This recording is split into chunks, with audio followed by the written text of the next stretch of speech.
Today, Brent is tying up a wet fly he created with a few simple materials. This little fly works well either swung down and across in the current or stripped in lakes. Let's go to the bench with Brent. Good day, everyone. Welcome to the segment of On the Bench. Today I'm going to bring you up a little wet fly here that I've been fishing. Just a simple little, I call it a Western wet fly is all I call it, because of the wing material, which is just a nice little iridescent feather here. This is off a magpie, and I like that makes a nice wing. Kind of gives it like the peacock sword almost. Let's get a hook and a vise. We'll get started. We are using a size 10 wet fly hook, some 6/0 flat black thread, dresser shank. And for the tail and the throat, I'll be using a saddle hackle here. You can just buy these little patches of generic saddle hackle. That's an expensive way to get some nice colored feathers for situations like this. Come off the side here,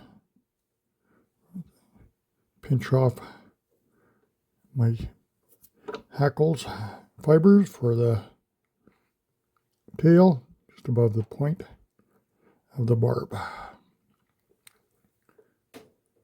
Trim that off. And the front, I'll be using some small silver wire to reinforce the fly. Catches a lot of fish. You want to make sure it lasts. And I'll tie that off on the side over here.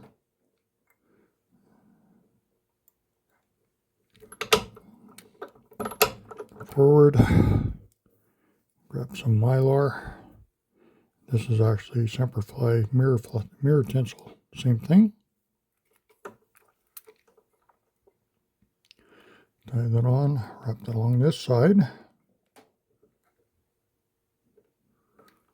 And we'll take overlapping wraps of that mylar or mirror flash.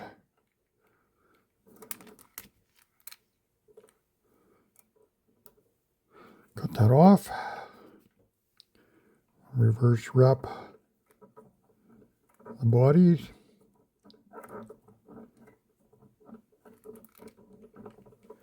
Tie that off the front. You can helicopter it off. All I do for my wires, I just pinch it off in the base of the scissors like this. I'm not even cutting it. I just pull it against my blade and it pops right off.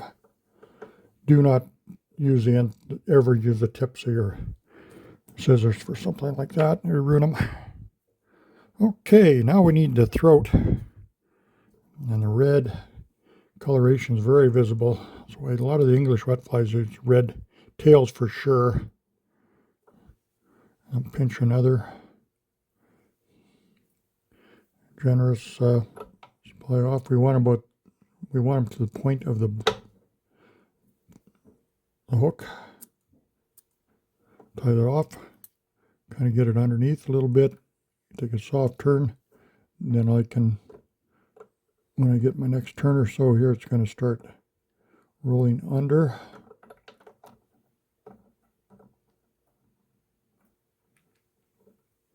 Where I want it. There we go.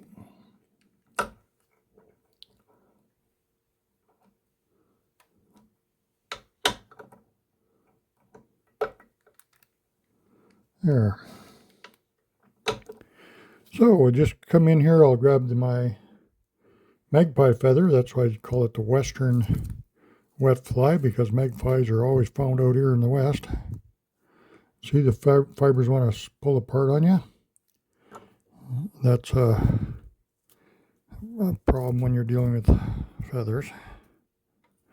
There's another way of fixing all that up. I'll show you here in a minute.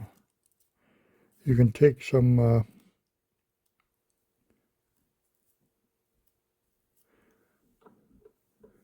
Flex cement, or I use Artist Fixative spray. Spray the feathers, that'll toughen them up. Okay, I'm going to put the curved side down to the end of the tail. I'll pinch it on both sides, finger and thumb on each side of the hook. I'll come up between my finger and thumb loosely underneath the hook now, and then I just pull straight up, and that'll set the wing on a wet fly. Lay your scissors along the same slope as the down eye, and you have the wing set.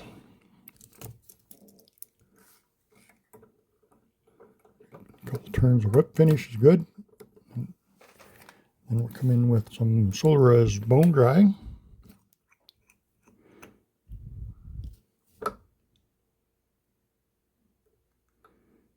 A nice little coat, polishes that off, makes it very durable. These are a lot of fun to fish and tie. Pretty little rascals. I like tying a lot of the English patterns. I have a box of them. I like taking the rivers and also streams, lakes. They all fish very well. Some days when you want to just an attractor, things get a little stagnant, just reach in for some of these English flies and you'll be quite surprised. All right, so thanks again for watching. We'll catch you again real soon. We appreciate Brent sharing another one of his favorite flies. Thanks for joining us today. Take care and conserve the waters.